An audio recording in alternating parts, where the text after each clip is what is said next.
एक समय की बात है।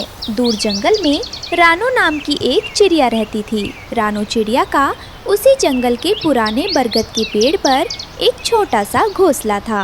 हे भगवान, अचानक मौसम को क्या हो गया? इतनी काली घटाएं और ये हवाएं इतनी ठंडी क्यों हैं? मुझे बहुत डर लग रहा है। तभी पास की डाल पर बैठा टुन्नू चिड़ा जोर से चिल्लाता है, रानो, रानो, जल्दी बाहर निकलो। ये आम आंधी नहीं है, जंगल में बहुत भयानक तूफान आया है। बरगद का पेड़ बहुत बुरी तरह हिल रहा है। यहाँ रुकना खतरे से खाली नहीं है। नहीं टुन्नू जी, मैं अपने इस प्यारे घोंसले को छोड़कर कहीं नहीं जाऊंगी। मैंने तिनका जोड़कर इसे कितनी मेहनत से बनाया है। मेरा घर, मेरा सब कुछ यही है। पागल मत बनो रानो, अगर जान बची तो घर फिर बन जाएगा, लेकिन अगर ये पेड़ गिर गया तो हम नहीं बचेंगे। मेरी बात मानो, उड़ो यहाँ से। हवा की रफ्तार और तेज हो जाती है। घोंसले के तिनके एक एक करके उड़ने लगते हैं। नहीं नहीं, मेरे घोंसले के तिनके बिखर रहे हैं। कोई बचाओ, भगवान जी, मेरे घर को बचा लो। तभी एक बहुत ही भयानक और तेज हवा का झोंका आता है। टुन्नू चिड़ा खुद को संभाल नहीं पाता। रानो, बचाओ मुझे रानो, हवा मुझे उड़ाकर ले जा रही है। रानो, मेरा हाथ पकड़ो। रानो, टुन्नू जी अपना पंख फैलाइए। मेरा हाथ पकड़िए टुन्नू जी। नहीं, कोई बचाओ टुन्नू जी। तूफान की हवाएं इतनी तेज थीं कि जंगल के कई पेड़ उखड़ गए। रानो चिड़िया का घोंसला भी उस तूफान का सामना नहीं कर सका और उसका घर हवा में बिखर गया। लेकिन रानो के लिए सबसे बड़ा झटका ये था कि उस खौफनाक तूफान में उसका पति टुन्नू चिड़ा हवा में उड़कर कहीं दूर लापता हो गया। सब कुछ खत्म हो गया। मेरा प्यारा घर, मेरा आशियाना सब मिट्टी में मिल गया। लेकिन मेरा घर तो दोबारा बन जाता। टुन्नू जी, आप मुझे छोड़कर कहाँ चले गए? अब इस तबाही के बाद मैं कहाँ जाऊंगी? किसके सहारे जीऊंगी? मेरा इस दुनिया में अब कोई ठिकाना नहीं रहा। मेरी आखिरी उम्मीद भी टूट गई। जब तूफान रुका तो रानो चिड़िया बरगद पर उदास होकर बैठी थी। उसकी आंखों में आंसू थे। तभी वहाँ से मिट्ठू तोता गुजर रहा था। तोते ने रानो चिड़िया को रोते हुए देखा तो वो रानो चिड़िया के पास आया। अरे रानो बहन, क्या हुआ? तुम क्यों रो क्यों रही हो? तुम्हारा घर कहाँ गया? देखो ना, इस तूफान में मेरा घर टूट गया। मेरा प्यारा घर जिसे मैंने इतनी मेहनत से बनाया था। अब इस तेज धूप और आने वाली बारिश में मैं कहाँ रहूंगी? उदास मत हो रानो बहन, तुम बहुत बहादुर हो। हम सब मिलकर तुम्हारे लिए एक नया घर बनाएंगे। चलो मेरे साथ चलो, हम जंगल के और पक्षी से मदद मांगते हैं। मिट्ठू तोता रानो चिड़िया को लेकर पुराने खंडहर की तरफ उड़ता है, जहाँ बंटी कबूतर और बबली कबूतरी अपने घोंसले के बिखरे तिनके समेट रही हैं। बंटी भाई, राम राम। देखो, हमारी रानो बहन का घर तूफान में पूरी तरह तबाह हो गया है। क्या तुम नया घर बनाने में, तिनके और लकड़ियाँ इकट्ठा करने में हमारी थोड़ी सी मदद कर सकते हो? अरे हट भाई मिट्ठू, यहाँ हमारा खुद का आशियाना उजड़ने की कगार पर है। दीवार के पत्थर खिसक रहे हैं। हमें अपने बच्चों की फिक्र है या हम दूसरों की मदद करते फिरें? जाओ भाई, हमारे पास खुद समय नहीं है। हाँ मिट्ठू, जब हमारे पास खुद रहने को छत नहीं है तो हम दूसरों को क्या देंगे?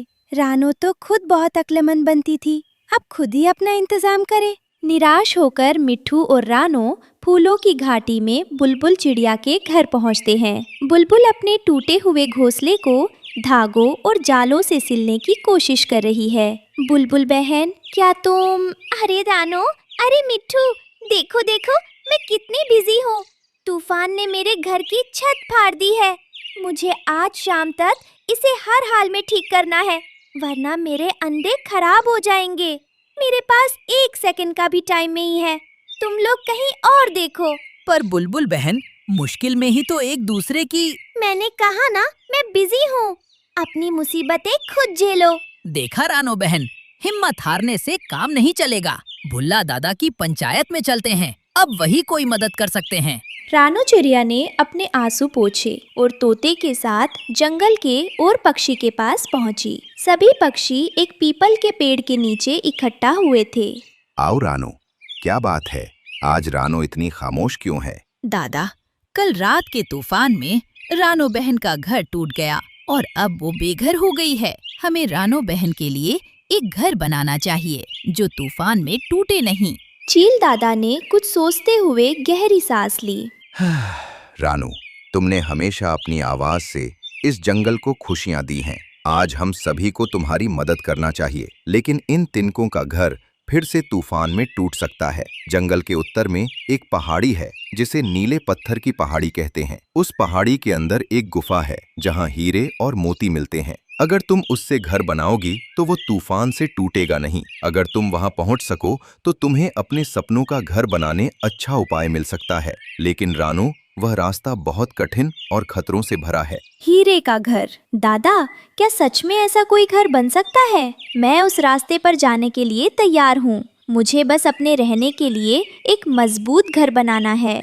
हाँ रानू, लेकिन याद रखना, वहां तक पहुंचने के लिए तुम्हें 3 कठिनाइयों से गुजरना होगा। तुम्हारी सच्चाई, दयालुता और तुम्हारा साहस ही तुम्हें उस पहाड़ी तक पहुंचा सकता है। रानो चिड़िया ने चील दादा का धन्यवाद किया और उसने अपने पंख फैलाए और उत्तर की दिशा में पहाड़ी की ओर तेजी से उड़ चली। रानो चिड़िया की पहली कठिनाई। रानो चिड़िया कई घंटों तक लगातार उड़ती रही। सूरज अब सिर पर आ गया था और गर्मी से रानो चिड़िया का गला सूख रहा था। उड़ते उड़ते वो एक सूखे पड़े इलाके में पहुंची। वहां चारों तरफ दूर दूर कहीं पानी नहीं था और वहां के पेड़ सूख चुके थे। तभी रानो चिड़िया को नीचे जमीन पर एक बूढ़ा और कमजोर चील दिखा। उस चील के पंख टूट चुके थे और वो बहुत कमजोर हो गया था। रानो चिड़िया उसके पास गई। आपकी ये हालत कैसे हुई? क्या मैं आपकी कुछ मदद कर सकती हूँ? बेटी, मैं कई दिनों से भूखा प्यासा हूँ। इस सूखे इलाके में न तो पानी है और न ही खाने का एक भी दाना। मेरी मौत अब करीब है। रानो चिड़िया को उस बूढ़े चील पर दया आई। रानो चिड़िया अपने पास अपनी यात्रा के लिए एक फल रखा था जो वो जंगल से साथ लाई थी। उस फल को खाने से रानो चिड़िया की भूख और थकान तुरंत मिट जाती। रानो चिड़िया ने ज्यादा सोचा नहीं और उसने वो फल बूढ़े चील के आगे रख दिया। आप इस फल को खा लीजिए, ये जादुई फल है। इससे आपकी भूख और प्यास तुरंत मिट जाएगी। लेकिन बेटी, अगर ये फल मैंने खा लिया तो तुम क्या खाओगी? तुम तो खुद इतनी थकी हुई लग रही हो। मेरी चिंता मत कीजिए दादाजी, आप इस फल को खा लीजिए। आप ठीक हो जाएंगे तो वही मेरी ताकत बन जाएगी। जैसे ही बूढ़े चील ने वो फल खाया, वो एकदम ठीक हो गया। बेटी, मैं तुम्हारी पहली परीक्षा ले रहा था। तुम अपनी भूख भूलकर मेरी इस दर्द में मदद की। तुम बहुत दयालु हो। ये लो, एक सच्चाई का मोती। ये तुम्हें आगे का रास्ता दिखाएगा। बूढ़े चील ने रानो चिड़िया को एक चमकता हुआ सफेद मोती दिया और उस मोती को लेते ही रानो चिड़िया की थकान गायब हो गई थी और उसका हौसला बढ़ गया था। रानो चिड़िया आगे की ओर बढ़ी। अब वो पहाड़ी के करीब पहुंच चुकी थी। पहाड़ी के पास में एक बेहद खूबसूरत जगह थी। वहाँ के पेड़ बहुत सुंदर थे और उन पर ढेर सारे फल लगे थे। पत्थरों की जगह वहाँ मोती बिखरे थे। जैसे ही रानो चिड़िया वहाँ उतरी, वहाँ का राजा अहंकारी कालू कौवा अपने सिपाहियों के साथ वहाँ आया। रुको चिड़िया, तुम कौन हो और इस पहाड़ी पर क्या कर रही हो? यहाँ की हर चीज कीमती है। क्या तुम यहाँ चोरी करने आई हो? नहीं कालू महाराज, मैं दूर जंगल से आई हूँ। मैं यहाँ चोरी करने नहीं आई हूँ। मैं तो इस पहाड़ी से हीरे और मोती लेने आई हूँ। मेरा घोंसला तूफान में टूट गया है। मुझे उससे अपना घर बनाना है। हीरे और मोती, वो तो बहुत ही कीमती है। चिड़िया, तुम इतनी दूर से आई हो, तुम उस खतरनाक पहाड़ी पर मत जाओ। तुम यहीं रुक जाओ। मैं तुम्हें एक सुंदर पेड़ पर एक सोने का घोंसला बनाकर दूंगा। तुम रोज मुझे अपना मीठा गाना सुनाना। तुम्हें यहाँ किसी चीज की कमी नहीं होगी। रानो चिड़िया ने सोने के घर और सुगंध फलों को देखा। वहाँ कोई भी पक्षी होता तो इस लालच में आ जाता, लेकिन रानो चिड़िया को चील दादा की कही बात याद थी। आपका शुक्रिया महाराज, आपका प्रस्ताव बहुत अच्छा है। लेकिन सोने का घर मेरे दुखों को नहीं मिटा सकता। जो घर मेहनत का ना हो वो एक पिंजरे के जैसा होता है। मुझे अपनी मंजिल तक पहुंचना ही होगा। जैसे ही रानो चिड़िया ने अपनी बात पूरी की, पूरी घाटी गायब हो गई और वहाँ सिर्फ एक साधारण पथरीला रास्ता रह गया। रानो चिड़िया के पास रखा सच्चाई का मोती तेज चमकने लगा। रानो चिड़िया समझ गई कि उसने अपनी दूसरी परीक्षा भी पास कर ली है। उसने लालच को हरा दिया था। अब रानो चिड़िया पहाड़ी की चोटी पर पहुंची। वहां एक विशाल काली गुफा थी। जैसे ही रानो चिड़िया गुफा के अंदर जाने लगी, एक भयानक गड़गड़ाहट हुई। गुफा के अंदर से एक विशाल काले पंखों और लाल आंखों वाला गिद्ध बाहर निकला। उसका नाम जगो गिद्ध था। वो उस गुफा का रक्षक था। ठहरो चिड़िया, तुम्हारी हिम्मत कैसे हुई इसकी गुफा में कदम रखने की? मैं इस गुफा का रक्षक हूँ। जो भी इसके अंदर जाने की कोशिश करता है, मैं उसे एक ही बार में निगल जाता हूँ। तुम अपनी जान बचाना चाहती हो तो तुरंत यहाँ से भाग जाओ। गुफा की हवा ठंडी और डरावनी थी। जगो गिद्ध की आवाज से पूरी पहाड़ी कांप रही थी। रानो चिड़िया का छोटा सा दिल जोर जोर से धड़कने लगा। वो डर के मारे पीछे हटने लगे। जगो, मैं तुमसे नहीं डरती। मेरा घर तूफान में टूट चुका है और मुझे अपना घर बनाने के लिए इस गुफा के अंदर जाना ही होगा। अगर तुम मुझे मारना चाहते हो तो मार दो, लेकिन मैं अब पीछे नहीं हटूंगी।